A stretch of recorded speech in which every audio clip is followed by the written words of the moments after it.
نحمده ونصلي ونسلم على رسوله الكريم اما بعد فاعوذ بالله من الشيطان الرجيم بسم الله الرحمن الرحيم قال الله تبارك وتعالى في القرآن المجيد يا أيها الذين آمنوا كتب عليكم الصيام كما كتب على الذين من قبلكم لعلكم تتقون صدق اللہ العظیم۔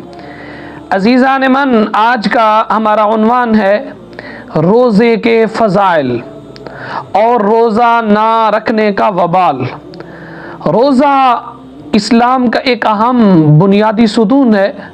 میرے آقا و مولا صلی اللہ تعالیٰ علیہ وسلم نے ارشاد مبارک فرمایا اسلام کی بنیاد 5 چیزوں پر ہے۔ نمبر 1، اس بات کی گواہی دینا اللہ کے سوا کوئی معبود نہیں ہے اور محمد مصطفیٰ صلی اللہ تعالیٰ علیہ وسلم اللہ کے رسول ہے۔ نمبر 2، نماز کو قائم کرنا۔ نمبر 3، زکوٰۃ ادا کرنا۔ نمبر 4، رمضان المبارک کے روزے رکھنا۔ تو رمضان المبارک کے روزے بحمد اللہ تعالی و بفضل اللہ تعالی جاری و ساری ہیں۔ رمضان المبارک اپنے فیوز و برکات خوب حضور کے غلاموں کو اپنے فیوز و برکات سے سیراب کر رہا ہے۔ تو رمضان المبارک کے روزے کی فضیلت بہت زیادہ حدیث کے اندر آئی ہے، حتیٰ کہ میرے آقا انعامدار صلی اللہ تعالیٰ علیہ وسلم نے ارشاد مبارک فرمایا من صام رمضان ایمانا واحتسابا غفر له ما تقدم من ذنبه وما تاخر۔ جس نے رمضان المبارک کے مہینے کا روزہ رکھا، اللہ کی بارگاہ کے اندر ثواب حاصل کرنے کے لیے رکھا، رب ذوالجلال ایک روزے کی برکت سے اس کے سابقہ گناہوں کو معاف فرما دیتا ہے۔ میرے آقا نامدار صلی اللہ تعالی علیہ وسلم نے فرمایا جنت کے اندر ایک دروازہ ہے جس کو ریان کہا جاتا ہے، اس سے قیامت کے دن روزہ دار داخل ہوں گے، ان کے علاوہ کوئی اور داخل نہیں ہوگا۔ کہا جائے گا روزہ دار کہاں ہیں؟ یہ لوگ کھڑے ہوں گے، ان کے علاوہ کوئی بھی اس دروازے سے داخل نہیں ہوگا۔ جب جنتی دروازے کے اندر، اس ریان دروازے کے اندر روزے دار داخل ہو جائیں گے، یہ دروازہ بند ہو جائے گا۔ تو یہ جنت کا دروازہ ریان، اس دروازے سے جنتی لوگ جائیں گے اور جنتی لوگ روزے دار ہی لوگ ہوں گے۔ میرے آقا انعامدار صلی اللہ تعالیٰ علیہ وسلم نے فرمایا ہر شے کی ایک زکوٰۃ ہے، ہر ایک چیز کے لیے زکوٰۃ کو ادا کرنا ضروری ہے۔ فرمایا جسم کی زکوٰۃ روزہ رکھنا ہے۔ اور سرکار علیہ الصلوۃ والسلام نے ارشاد مبارک فرمایا جس نے رمضان المبارک کا روزہ رکھا، رمضان المبارک کی حدود کو پہچانا اور جس چیز سے بچنا چاہیے تھا وہ بچتا رہا، رب ذوالجلال اس کے سابقہ گناہوں کو معاف فرما دیتا ہے۔ حتیٰ کہ سرکار علیہ الصلوۃ والسلام نے ارشاد مبارک فرمایا جس نے ماہ رمضان المبارک کا ایک روزہ بھی خاموشی اور سکون سے رکھا، اس کے لیے جنت میں ایک گھر سبز زبرجد یا سرخ یاقوت کا بنا دیا جائے گا۔ سرکار علیہ الصلوۃ والسلام نے ارشاد مبارک فرمایا کہ جس بندے کو یہ خواہش ہو کہ اللہ تعالی اسے جنتی پھل کھلائے، جنتی شراب طہور پلائے، جنت کی سیر کروائے، اسے چاہیے کہ وہ رمضان المبارک کے روزے رکھے۔ تو رمضان المبارک کے روزے رکھنا یہ ایک عظیم عبادت ہے، ایک عظیم ثواب ہے اور اللہ کی جانب سے ایک عظیم تحفہ ہے۔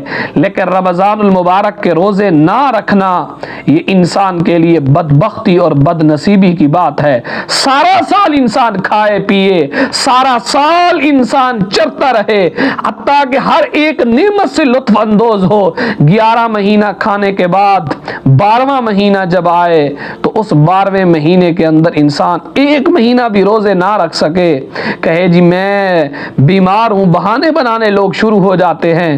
یاد رکھ لینا یہ بہانے آپ کے ادھر تو چل جائیں گے لیکن قبر کے اندر آپ لوگ کیا جواب دیں گے؟ کل رسول اللہ صلی اللہ تعالیٰ علیہ وسلم کی بارگاہ کے اندر کون سا منہ لے کر جائیں گے؟ میرے نبی نے تو روزہ رکھ کر جہاد مبارک فرمایا، میرے نبی نے روزہ مبارک رکھ کر خندقیں کھودی۔ آج ہمارے لیے اتنی مشقت والے کام بھی نہیں ہیں لیکن ہم طرح طرح کے بہانے بہانے بناتے ہیں۔ یاد رکھنا میرے آقا انعامدار صلی اللہ تعالیٰ علیہ وسلم نے ارشاد مبارک فرمایا، جو بندہ روزہ نہیں رکھتا نا، فرمایا کہ جس بندے نے ایک روزہ بھی سنن ترمذی کی حدیث ہے، فرمایا جس نے ایک روزہ بھی بغیر کسی وجہ کے چھوڑ دیا تو زمانے بھر کے روزے رکھتا رہے، اس ایک روزے کے ثواب کو انسان نہیں پہنچ سکتا، اگرچہ بعد کے اندر قضا بھی کرتا رہے۔ اس لیے روزہ نہیں چھوڑنا چاہیے، روزہ بغیر کسی وجہ کے ترک نہیں کرنا چاہیے۔ رمضان المبارک کا روزہ اس کو چھوڑ دیا جائے، یہ انسان کے لیے بد نصیبی کی بات ہے۔ حتیٰ کہ سیدنا حضرت ابو امامہ باہلی کہتے ہیں، میں نے نبی پاک صلی اللہ تعالیٰ علیہ وسلم کو یہ فرماتے ہوئے سنا کہ میں سویا ہوا تھا، خواب میں دو شخص میرے پاس آئے اور مجھے ایک دشوار گزار پہاڑ پر لے گئے۔ جب میں پہاڑ کے درمیانی حصے پر پہنچا تو وہاں پر بڑی سخت آوازیں آ رہی تھیں۔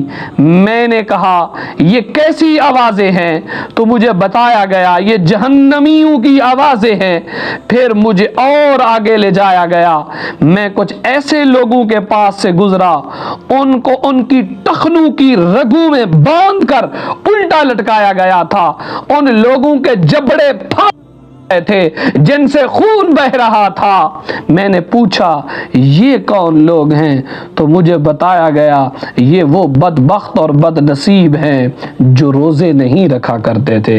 تو حضور کے غلاموں، روزہ نہ رکھنا اللہ کے عذاب کو دعوت دینے والی بات ہے، اللہ کو ناراض کرنے والی بات ہے۔ اللہ عز و جل راضی تبھی ہوگا جب انسان اللہ کی رضا حاصل کرنے کے لیے روزے رکھے گا۔ یاد رکھنا روزہ صرف اس بات کا نام نہیں ہے کہ انسان صبح سے لے کر شام تک بھوک پیاس کو برداشت کر لے تو اسی کو روزہ کہا جائے، یہ تو عام لوگوں کا روزہ ہے۔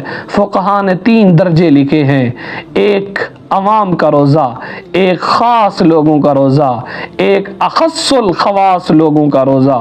تو فرمایا کہ صبح سے لے کر شام تک انسان بھوکا پیاسا رہے، یہ تو عام لوگوں کا روزہ ہے۔ اور فرمایا کھانے پینے اور جماع سے رکے رہنے کے ساتھ ساتھ جسم کے تمام اعضاء کو برائیوں سے روکنا، یہ خاص لوگوں کا روزہ ہے۔